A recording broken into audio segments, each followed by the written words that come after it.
In a match like this, there's no point system. It's normally win or lose. This match is scheduled for 3 rounds of 10 minutes each. The man with the glasses and the white shirt is Grandmaster Helio Gracie.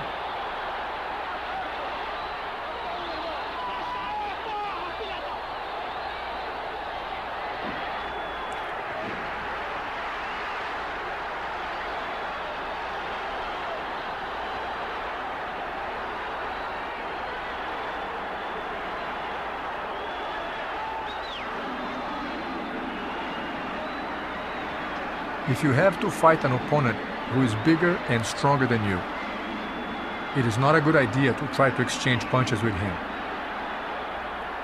Our objective is not to give the other fighter the distance he needs to hit.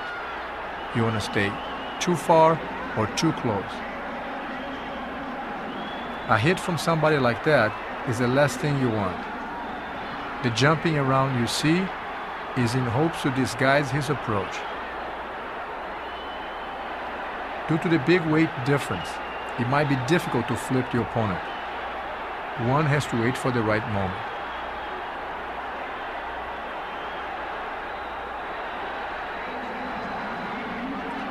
Being on the bottom does not necessarily mean that you're losing the fight, especially when you're fighting a heavier opponent.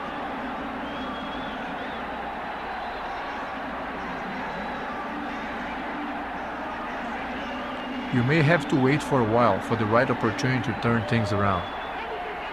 Jiu-Jitsu techniques will give you the elements to wait for that opportunity.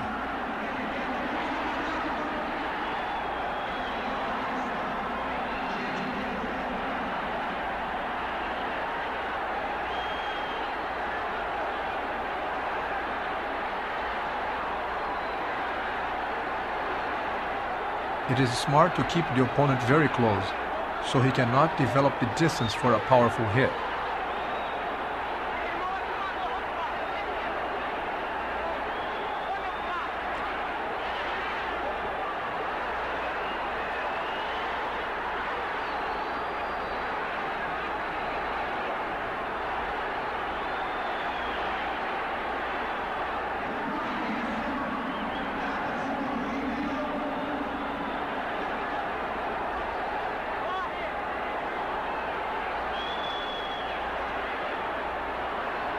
Strikes to the kidneys can be very effective on the long run. In one of my father's fights, his opponent took such a beating to the kidneys that after the fight, he was urinating fragments of the kidney.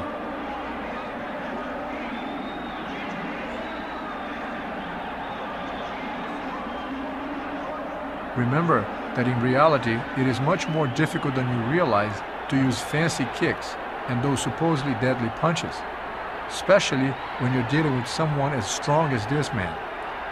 There's a good chance they might not work.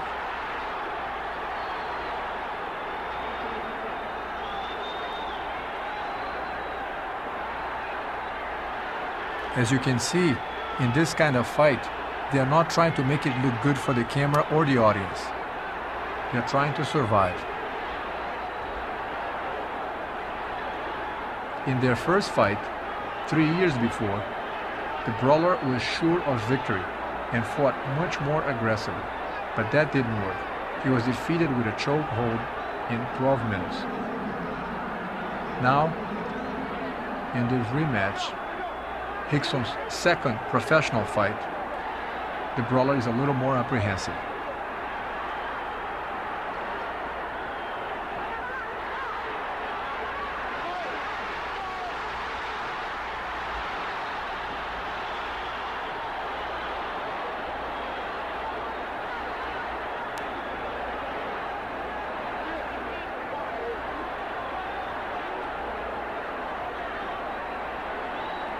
The difference between the Jiu-Jitsu taught at the Gracie Academy and all the other martial arts styles, including other styles of Jiu-Jitsu, is that the evolutionary process of our teaching methods is the result of extensive research by Grandmaster Helio Gracie. Not only did he have to adapt some of the traditional Japanese techniques to accommodate his lack of strength, but more important, was his contribution as a teacher, developing the teaching method so efficient that he could teach virtually anyone. The Gracie Jiu-Jitsu Academy in Torrance, California, is the only organization that upholds those teaching standards and is endorsed by my father, Helio Gracie.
The referee will stop the fight and drag both contenders to the middle of the mat. But notice that the brawler is going to sneak in a punch during the break. The referee will call his attention, but since this is not a point system fight, there's nothing he can do about it. He can't disqualify the brawler for that.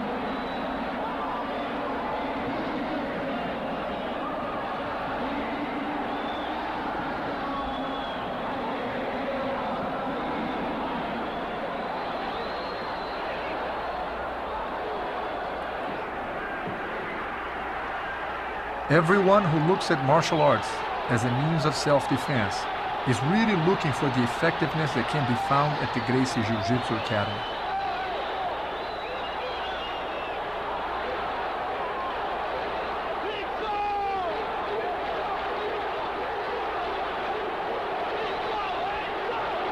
The brawler now is trying to apply the same choke as he did on the boxer in the previous fight, but the Gracie brother knows better and avoids that.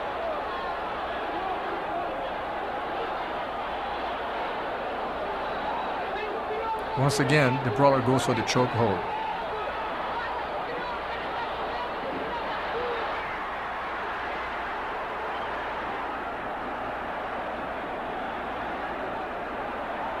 Once again, the Gracie brother prevents him from succeeding.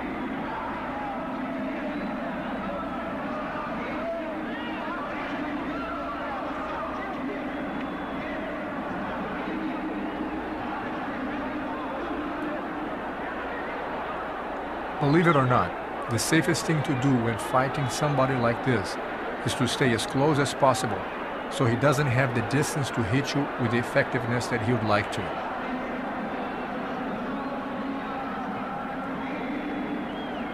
Knowing the proper techniques of Jiu-Jitsu gives you the confidence to lunge in.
Keep in mind that Jiu-Jitsu was developed so that the little man can fight the big man.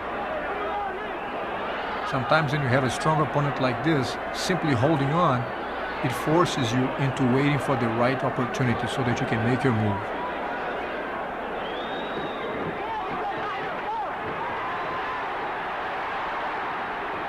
That is the end of the first round.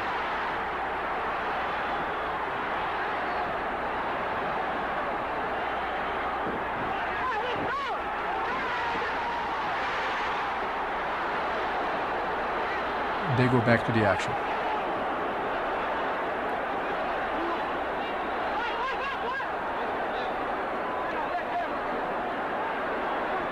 The big man now is trying some intimidation techniques.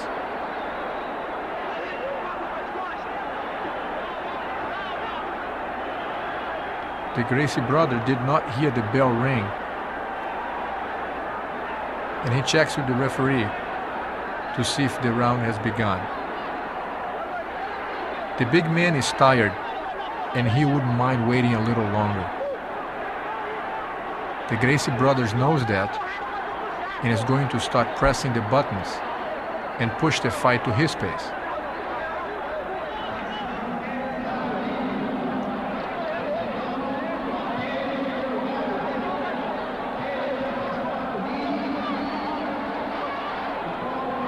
As they fall down, the brawler almost accomplishes a crucial top position, but proper leg work prevents it.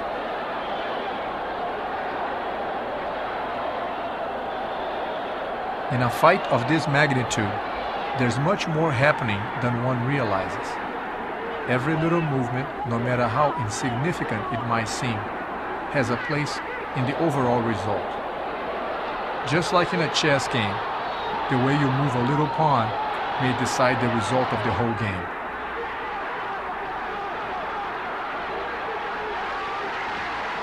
You can actually feel your opponent's thoughts. It is important that you don't think they are just holding on to each other.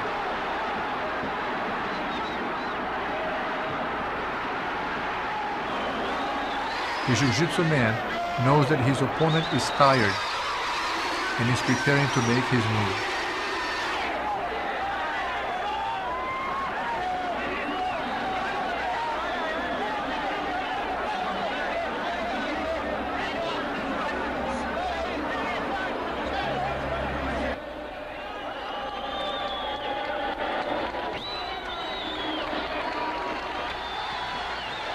He works his way around the back of his opponent.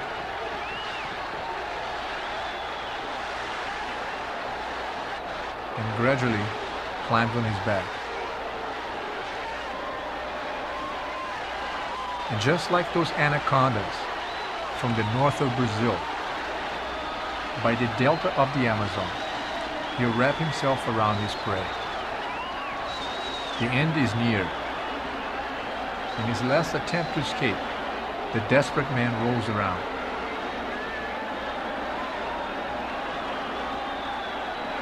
He even tries eye gouging, but with the squeeze on the neck, the wild man taps out, and the tradition of the Gracie Jiu-Jitsu Academy lives on.